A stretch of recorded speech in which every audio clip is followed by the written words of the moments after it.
Mga benepisyaryo ng Walang Gutom Program sumailalim sa NES at Food Redemption.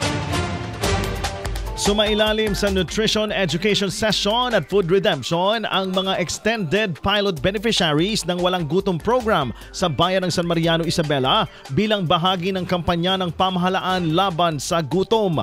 Ang nasabing aktibidad ay inilunsad upang magtulungan ang mga pamilya o matulungan ang mga pamilyang nasa laylayan ng lipunan sa pamamagitan ng pagbibigay ng masusustansyang pagkain.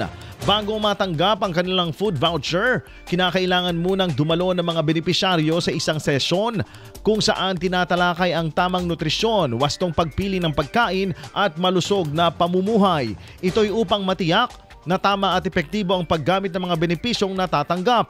Matapos ang sesyon, ginamit ng mga benepisyaryo ang kanilang Electronic Benefit Transfer or EBT card upang makabili ng mga pagkain kabilang sa mga kategoryang Go, Grow at Glow tulad ng bigas, gulay, karne at iba pang masustansyang produkto mula sa mga partner retailers. Layunin nitong tugunan ang food insecurity sa bansa gamit ang makabagong solusyon tulad ng digital food assistance at edukasyon sa nutrisyon. IFM News.